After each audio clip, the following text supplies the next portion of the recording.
पश्चिम बंगाल से बड़ी खबर आई है, बड़ी जीत की खबर है बीजेपी के लिए। झुका पुष्पा और खिला कमल। पुष्पा अपनी जमानत तक नहीं बचा सके। जी हां, ममता के पुष्पा हार गए, जमानत जब्त हो गई और बीजेपी ने बड़ी जीत हासिल की है।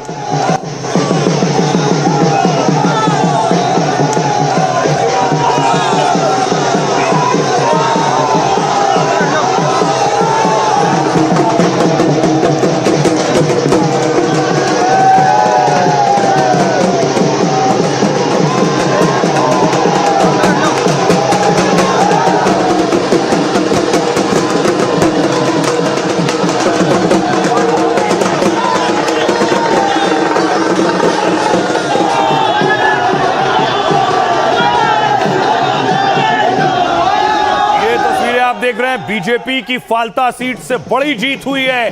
उस प्रचंड जीत के बाद बीजेपी के कार्यकर्ता होली मना रहे हैं। ये जीत उनके लिए भवानीपुर में ममता को हराने से कम नहीं है।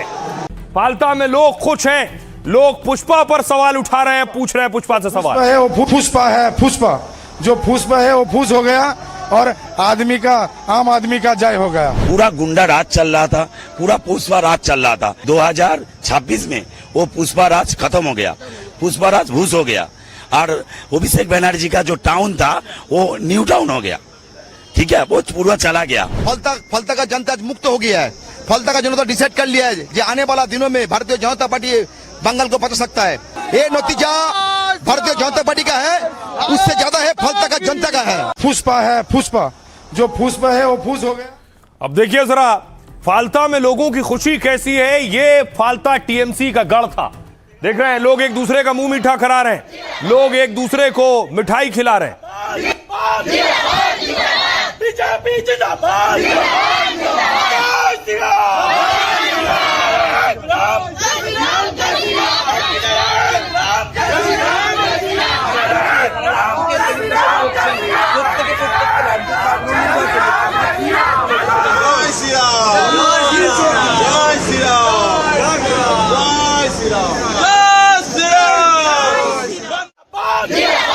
पुष्पा झुकेगा नहीं।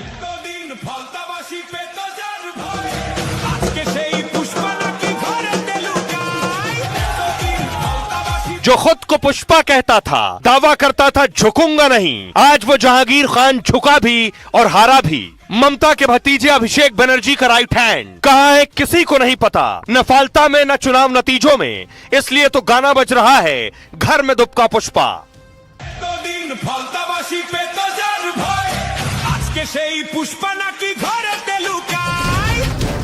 कभी शेखी बघारने वाला जहांगीर खान रिजल्ट में चौथे नंबर पर आया। हालात ये हैं कि जीत की डींगे हाँकने वाले पुष्पा की जमानत जब्त हो गई है। कभी टीएमसी का गढ़ रहे, फाल्ता में अब भगवा लहरा रहा है। शुभेंदु के साथ उनके कार्यकर्ता जश्न में डूबे हैं और ममता अभिषेक बिखरती पार्टी को समेटने में लगे हैं।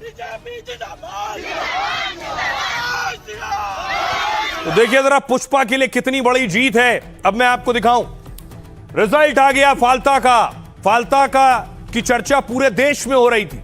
नतीजे देखिए जरा, बड़े बड़े दावे किए जा रहे थे कि किसी को भी उतार दो, फाल्ता सीट हारेंगे नहीं। लेकिन ये देखिए बीजेपी के देवांशु पांडा चुनाव लड़ रहे थे, 1,49,666 वोट मिले। दूसरे नंबर पर भी टीएमसी नहीं है। सीपीएम के शंभुनाथ कुर्मी को 40,645 वोट मिले। तीसरे नंबर पर भी टीएमसी नहीं है। यहां कांग्रेस के अब्दुल रज्जाक मोला को 10,084 वोट मिले। और इधर देखिए जरा पुष्पा का हाल क्या हुआ, 7,783 वोट जहांगीर खान को। इसका मतलब जमानत जब्त, क्योंकि कुल वोट से लगभग 15% वोट भी नहीं ला पाया टीएमसी। अब मैं आपको बताऊं इस हार के मायने क्या हैं, पुष्पा के हारने का मतलब, और कैसे शुभेंदु ने इसे जीत में तब्दील किया। यह देखिए जरा, सीएम बनने के बाद शुभेंदु ने पहली बड़ी जीत हासिल की है। ममता के भतीजे के गढ़ में बीजेपी ने परचम लहरा दिया। फाल्ता सीट पर बीजेपी ने 1 लाख से ज्यादा वोटों से जीत हासिल की और इससे पहले कोई पार्टी यहां से इतने वोटों से चुनाव नहीं जीती। इस बार बीजेपी ने देवांशु पांडा ने सीपीएम प्रत्याशी को हराया। ममता की पार्टी के जहांगीर खान तो यहां रेस में भी नहीं थे। सोचिए, फाल्ता सीट पर जहांगीर खान की जमानत जब्त हो गई। जहांगीर को बीजेपी से 1,41,883 वोट कम मिले, जबकि बंगाल के नतीजे आने से पहले टीएमसी जीत का दावा ठोक रही थी। टीएमसी का गढ़ होने के चलते अभिषेक ने तो बीजेपी को चैलेंज किया था, कहा था बीजेपी अपने सबसे बड़े नेता को यहां से चुनाव लड़ा ले। अभिषेक ने यह तक कह दिया था कि वो 10 जन्म में भी जीत नहीं पाएंगे। फाल्ता विधानसभा सीट डायमंड हार्बर लोकसभा में आती है। अब डायमंड हार्बर लोकसभा सीट से फिलहाल ममता के भतीजे अभिषेक बनर्जी सांसद हैं। अभिषेक की सीट पर किए कामों को डायमंड हार्बर मॉडल कहा जाता है। टीएमसी डायमंड हार्बर मॉडल को विकास का नया मॉडल बताती आई, लेकिन बीजेपी ने डायमंड हार्बर मॉडल ध्वस्त करने का दावा किया। फाल्ता में पहली बार जीतकर साउथ 24 परगना की 11 सीटें बीजेपी ने जीत ली, क्योंकि यहां हिंसा और गड़बड़ी के चलते 21 मई को दोबारा वोटिंग हुई थी। सीएम शुभेंदु ने प्रचार किया था और टीएमसी प्रत्याशी पीछे हट गया था। खुद पुष्पा बताने वाले जहांगीर खान ने चुनाव न लड़ने का ऐलान किया था। सुनिए जरा, बीजेपी के लिए ये बड़ी जीत है, शुभेंदु के नेतृत्व में जीत हुई है, क्या कह रहे हैं? फाल्ता में तो तृणमूल कोई जो पुष्पा बोले थे झुकेगा नहीं, तो पुष्पा तो झुकते झुकते भाग गया। और ये जो विक्ट्री है, जॉय है, ये आम आदमी का विक्ट्री है, फाल्ता के माँ बहन का विक्ट्री है, गणतंत्र का, डेमोक्रेसी का विक्ट्री है। माननीय प्रधानमंत्री जी बोले थे भय आउट भरोसा इन। हम सल्यूट करते हैं स्पेशली माँ बहन को, ये उनका जीत है। पुष्पराज जो पास था वो खत्म हो गया। अब साधारण मानुष का राज, वहाँ पर कॉमन पीपल का राज चलेगा, जहाँ पर कोई अशांति नहीं होगा, सब नॉर्मल चलेगा, जो एज यूजुअल जो चलता है ऐसे ही चलेगा। और फाल्ता में डेवलपमेंट होगा, डेवलपमेंट का राज चलेगा। सब लोग जानते हैं इसी को मिसयूज करके क्या जुल्म कर रहा है, क्या कंस्पिरेसी हो रहा है, उसको लड़ना चाहिए। अनफॉर्चुनेट है, ये इलेक्शन नहीं है। किसी को डिटेन कर लिया, किसी को अरेस्ट कर लिया, किसी को थ्रेट करके घर से निकाल दिया। इलेक्शन वो कैसे होगा? तृणमूल को तो टारगेट करके ये क्या जो होना था वही हो रहा है। जनता की जीत है। और यहाँ का जो वीर था, यहाँ का जो खुद को स्वघोषित राजा बोल रहा था, उन्हीं को पूछिए जाके कि हार किसका हुआ है। जनता ने देख लिया, जनता ने हिसाब किताब कर दिया। ये खत्म मैं बोलूंगा कि अभिषेक बाबू को एक बार बाई इलेक्शन करके तो देखो तो लोकसभा में, हाँ एक बार करो। आप इतना बड़ा वीर पुरुष हो, आपको करना चाहिए। रेजिग्नेशन दे के बोलना चाहिए कि मैं लोकसभा लड़ना चाहता हूँ, आओ हिम्मत है तो।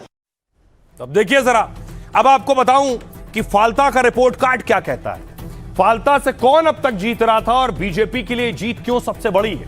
देखिए जरा, फाल्ता के 4 रिजल्ट आपके सामने रख दिए मैंने। पहला देखिए जरा, 2026 यानी बीजेपी ने यह सीट जीती है 1,09,021 वोटों से।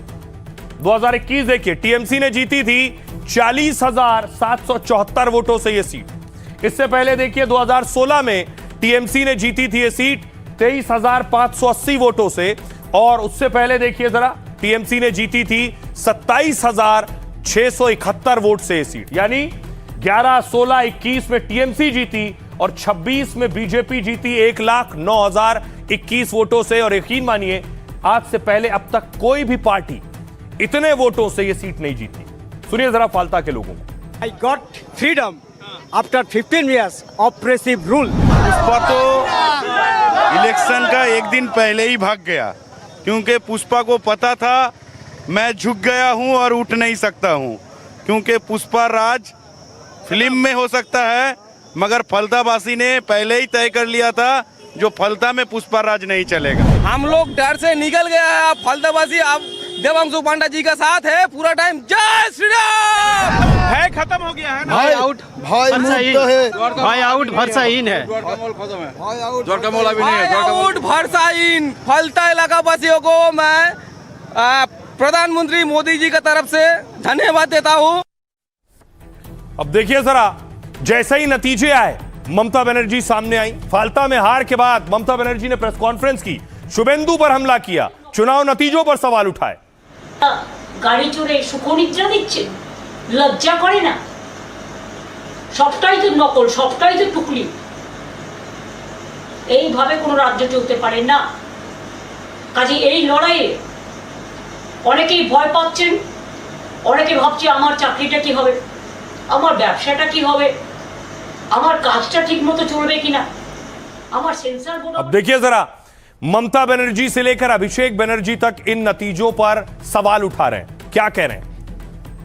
शुभेंदु अधिकारी ने कहा कुख्यात डायमंड हार्बर मॉडल अब तृणमूल लूज बार मॉडल हो गया है। फाल्ता के मतदाताओं का धन्यवाद जिन्होंने बीजेपी को जिताया है। मैंने 1 लाख वोटों से जीत मांगी, आपने और ज्यादा वोटों से जिता दिया। माफिया बनी टीएमसी की सत्ता जाने के बाद कंकाल नुमा रूप सामने आया है। इनके नेताओं ने सरकारी पैसा लूटकर बंगाल को जागीर समझा था। अचानक सत्ता में आए एक धोखेबाज ने कमांडर का पद हासिल किया था। शेर की खाल में लिपटी बिल्ली ने लोकतंत्र का गला घोटने की कोशिश की। अब सच्चाई सामने आ गई है। जल्द टीएमसी को नोटा से भी चुनौती मिलेगी। ममता बनर्जी ने कहा मतगणना और ईवीएम में धांधली हुई है, डेटा हैक किया गया था, आपने वोटों की लूट की है, हमें ईवीएम पर एक रिपोर्ट चाहिए। भवानीपुर में जब मैं 14,000 वोटों से आगे चल रही थी, लेकिन मतगणना केंद्र पहुंची तो देखा कि काउंटिंग में धांधली हुई थी। कोई भी राज्य इस तरह नहीं चल सकता, बहुत से लोग डरे हुए हैं। आपने हमारे 2 से 2,500 कार्यकर्ताओं को गिरफ्तार किया है, आपने हमारी पार्टी के कई कार्यालय को ध्वस्त कर दिया है, आपने बुलडोजर चलाकर फेरी वालों की रोजी रोटी छीन ली है। हम बीजेपी के खिलाफ जून में इंडिया गठबंधन की बैठक कर सकते हैं।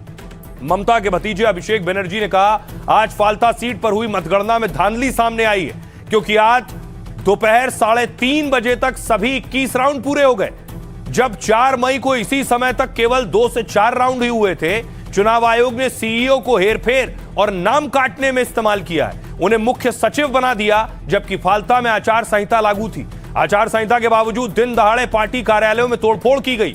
फाल्ता में 1000 कार्यकर्ताओं को घर छोड़ने पर मजबूर होना पड़ा, लेकिन चुनाव आयोग आंखें मूंद कर बैठा रहा। देश को जवाब चाहिए। सुनिए जरा क्या कुछ कह रहे हैं दिलीप घोष और ममता बनर्जी। बंगाल में टीएमसी कहीं था नहीं, अभी तो ऑफिस भी नहीं रहेगा उनका।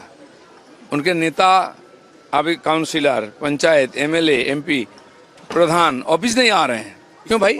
अगर जीत के आया तो आओ, वो जाने लूट करके जीता है और इसलिए पब्लिक का डर से नहीं आ रहे हैं।